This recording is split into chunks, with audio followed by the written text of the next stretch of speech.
My name is Sarah Waters. I've been married for 4 years, but it's the second marriage for my husband.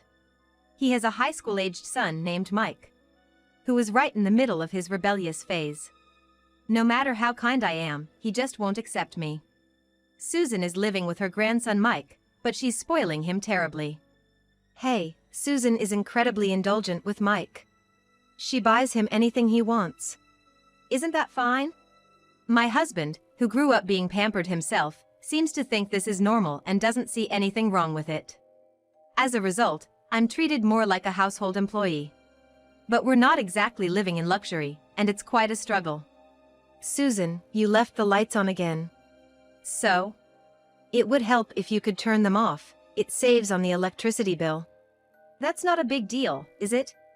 But the electricity bill is. If it bothers you that much, you turn them off. No need to mention it every time. You really have a bad attitude.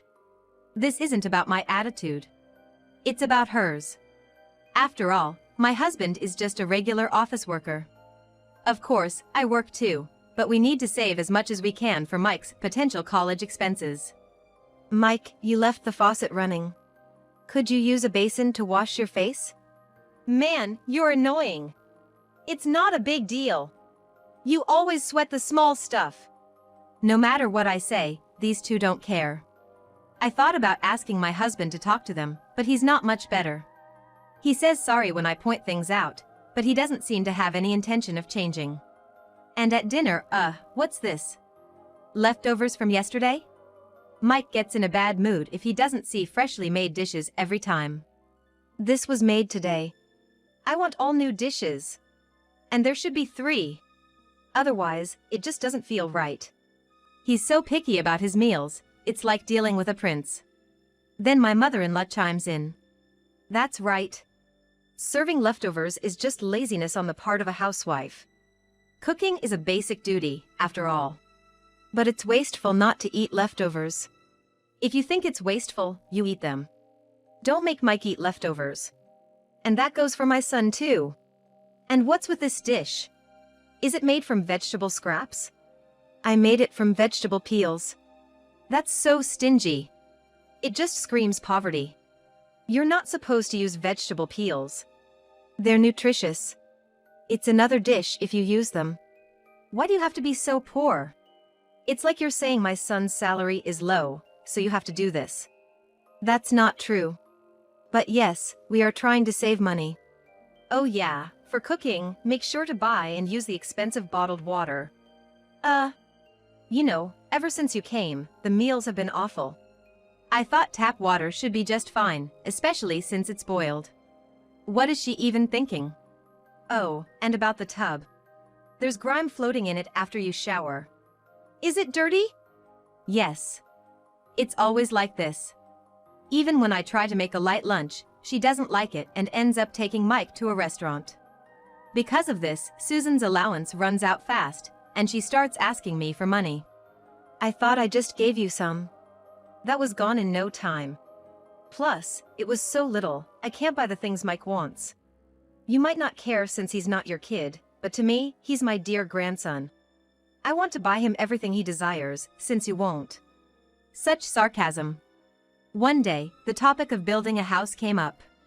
Of course, I was against it, but they wouldn't listen. It's fine. We can just leave the mortgage for Mike's generation. That seemed unfair. Right, as long as Mike inherits it, no problem at all. Neither my husband Kyle nor Susan seemed to think it was unfair. But we're barely saving a little as it is. Whoa. You've got savings? That's awesome. No worries, then. Kyle just didn't understand. And eventually, the new house was built. Life's tough enough, and now we'll have a mortgage. I couldn't bear the thought of more sacrifices for this family. They were all dreaming about life in the new house, not considering my feelings. Then, on moving day, Mike and Susan said to me, "Take care of all the housework and give us our allowance every week. And cover part of the rent, too." I couldn't believe it and finally spoke up. "I'll pass." What? I'll pass on what? Backing out of being a maid now? Please. I had a feeling they treated me like a maid, but hearing it directly was too much. I'm not part of this family, so I won't be moving to the new house. What? Who's going to cook then? Yeah. And who'll clean? Do it yourself. Ha, what a foolish woman. We thought we'd take you as a substitute maid.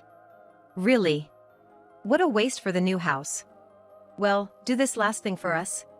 Carry all these boxes to the new house. Joking again. Who'd do that? Carry your own boxes. How rude! After all the patience we've shown, now you get all high and mighty about moving? Grandma, it's fine. We'll be rid of her. No more nagging about saving money. That's true. But where will you live? This apartment's a rental. Once my son moves, you can't stay here. Don't worry. I've found a place that suits me. You've been looking? You planned this from the start? Yes. No matter how hard I tried, you never understood. I don't want to be at your mercy anymore. Does Kyle know? He doesn't. But I've reached my limit. Well, we don't need you. It's a relief you're leaving. So, the selfish son and his doting mother moved out with their belongings. Once they were gone, I started moving to my new place. A small apartment, peaceful and within my budget. No more complaints about saving money. Such a stress-free life. But that night, I got a call from Kyle. Sarah, what's going on? Oh, welcome back. Not welcome back. I was shocked to come home from work and find you gone. Sorry, I'm not going to that house. Why not? I just can't agree with your way of thinking. What do you mean you can't agree? We're a married couple. This is like separation. Yes, I guess it is. It's not I guess it is. Not moving together, without any discussion. Yeah, we didn't discuss it. That's what I mean. Why go ahead without discussing it with me? There were a lot of things. I tried talking to you about them sometimes, but you never really paid attention. Did that really happen? It did. Like how no matter how much I save, no one helps.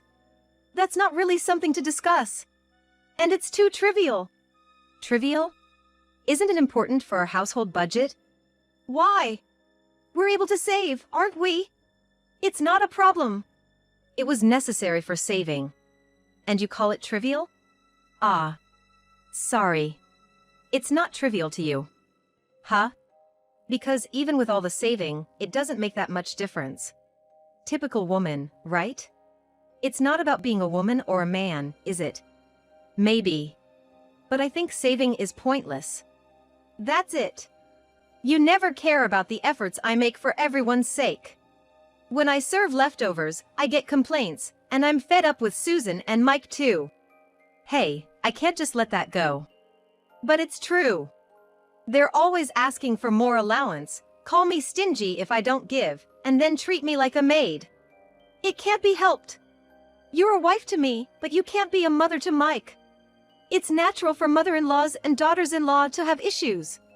What you're saying, they're just normal things, not really problems or something to discuss. You really think that way? I can't stand it, that's why I'm saying I've had enough. Don't say that. We can't pay the mortgage without you, can we? Yes, we need 2 incomes to pay it, don't we? If you know that, come back. No. I was against building that house. I clearly explained that our finances couldn't handle it, didn't I? Well, we can pay it off, can't we? We have Mike, after all. Relying on the child like that. What if he leaves home? Who will pay then? He won't leave home. You can't know that. You're worrying too much. Just like the thought of you leaving home, it's something that just can't happen. I don't understand how you can be so sure. Because we're married. As for the house, I know you were against it. But you were the only one. The other 3 of us agreed. It was a majority decision, so it's settled. Come back, or the mortgage will be a problem. You want me to come back because of the mortgage? Yeah, that's right. What other reason would there be? Nothing like I love you or I don't want to be apart. Such girly stuff? No way. Girly. Look, if we can't pay the mortgage, we'll lose the house. You don't want that, do you? Not really. Maybe it's better if it's taken away. Don't say that. It's tough already.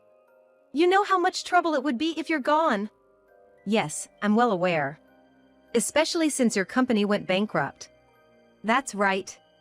You haven't told your mom about that yet? Of course not. Why would I?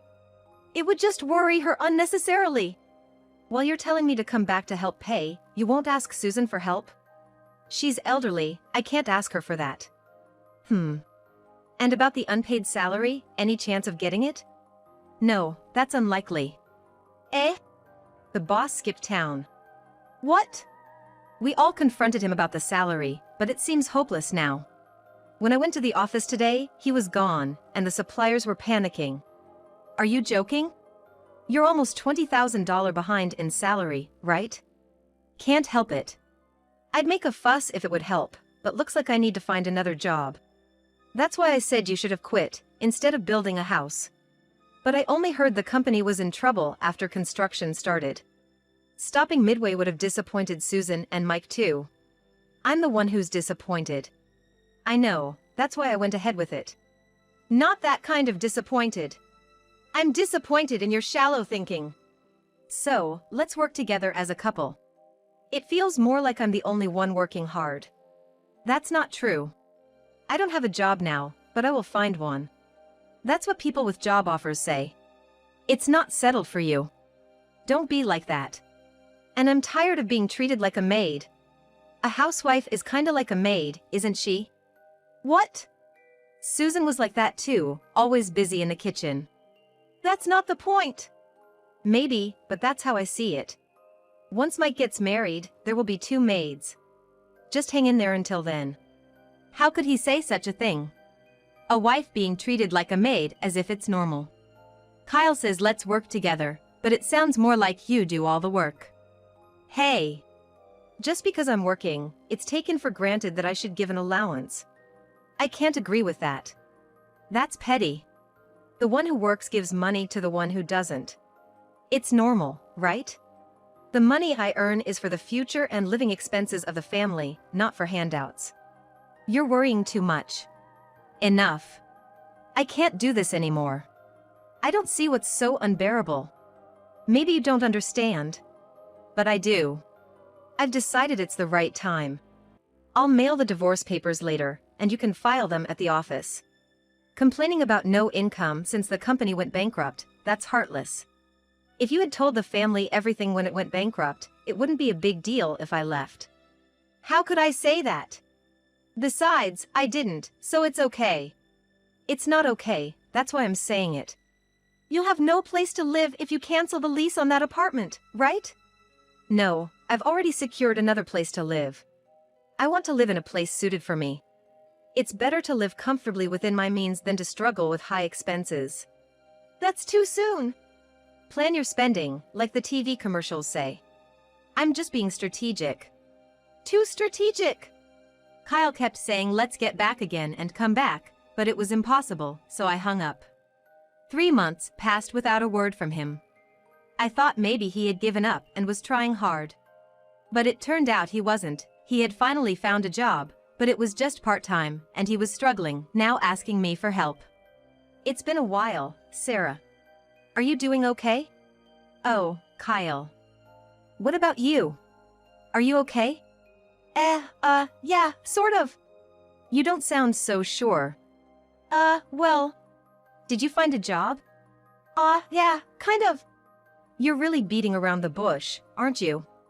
Actually, I've only been able to find part-time work. For the entire 3 months? No, just recently. What? I've been at home, jobless, all this time.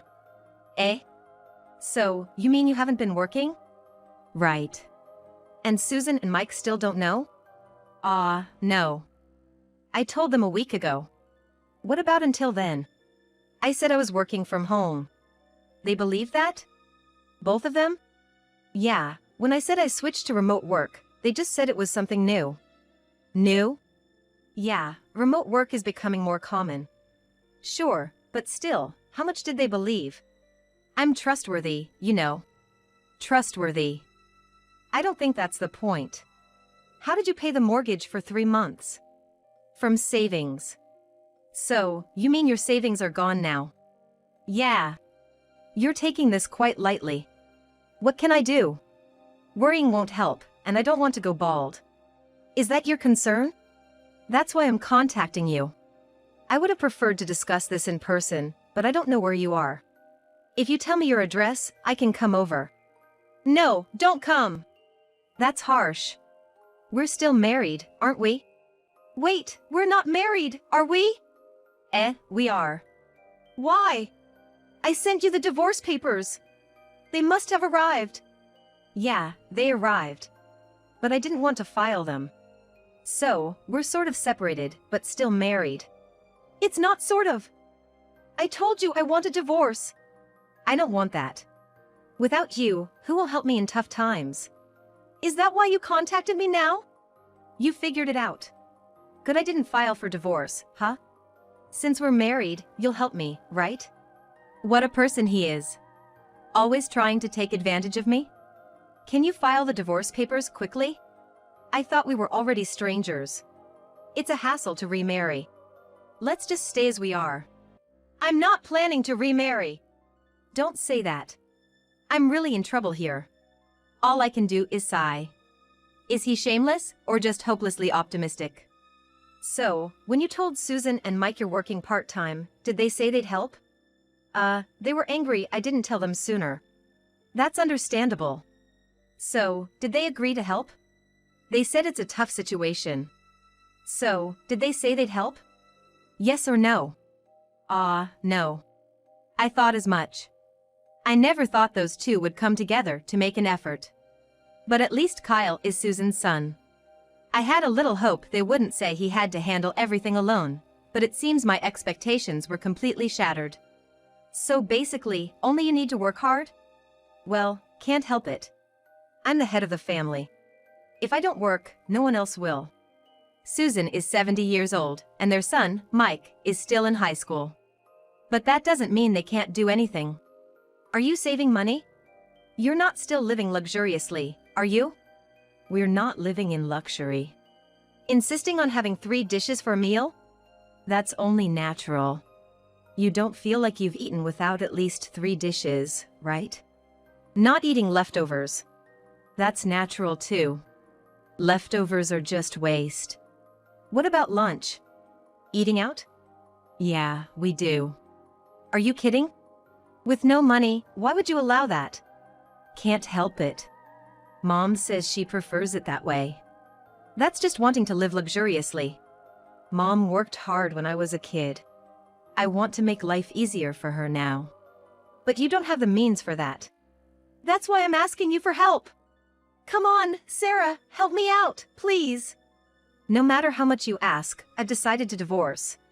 I don't want to continue with someone who has such an unreasonable lifestyle. If you don't file the divorce papers soon, I'll demand alimony. Sorry. That's a problem. I'll go to the office and file them tomorrow. Once you've filed them, don't involve me ever again. Okay, but please, help me out. Kyle understood, but actually didn't. Until the very end, he kept asking for my help. But I couldn't bring myself to help them, living so recklessly and still not wanting to change their lifestyle. About a month later, I got a call from Susan. Kyle has disappeared. Are you hiding him? I don't know. You must know. What happened? That boy wasn't working. He didn't tell us the company went bankrupt, just said he was working from home. When he finally admitted he only found part-time work, he disappeared. Now we can't pay the mortgage. That's tough. Why are you talking like it's none of your business? This happened because you left the house. I didn't leave on a whim. I said I wouldn't move with you, and you agreed. If you were here, we could have paid the mortgage. I'm not sure about that. Even with me there, nothing would have changed unless Kyle found a job. If you were here, we could have at least paid the mortgage. With the way you were living luxuriously without saving, even I couldn't have paid it. Why did he leave? Did you say something to corner him? I didn't say anything like that. I just told him what would we do since he only works part-time. He's the only one who can work. That would make anyone want to leave. There's no spirit of helping each other in the family. That's pointless to say now. Well, true. I don't know where he is. We're family, you should know. Huh? I'm divorced. We're not family anymore. Lies? Oh, Kyle didn't tell you that? I haven't heard. I thought you would help us out in a pinch. Oh, that's absolutely not happening. How could you? Why are we divorced? The reason is your and Mike's selfishness. Don't say that. Please help. I'll do anything. I refuse. What a terrible woman you are. Mike's voice came through, hurling insults at me, so I hung up. Kyle never returned. Eventually, Susan made a tough decision and sold the house. But even after selling it, there was some mortgage left. She moved to a rundown apartment and did odd jobs and part-time work as much as she could. But the strain was too much, and she eventually became bedridden. When Mike, not knowing what to do, asked her for advice, she said, "Ask Sarah for help," and he came to me. Help me. A dejected Mike. Are you working a part-time job? No. What about school? I'm going. So, you're just trying to take the easy way out. Impossible. Come back when you've really hit rock bottom. What do you mean? Why are you continuing in a private high school with no money? No one will help someone who doesn't work a part-time job and just asks for help. That's harsh. Dad said I should at least finish high school. That doesn't mean it has to be a private school. You could transfer to a correspondence course. You should be able to work while studying. It's too easy to expect help without doing anything yourself. That's tough. Mike had thought he would get help, but he was told he was being naive and left. He actually dropped out of high school and started working in a factory. Now, he is living a modest life while working. When I saw him on the street the other day, he had a refreshingly clear expression I had never seen before. In my heart, I cheered him on, "Keep it up."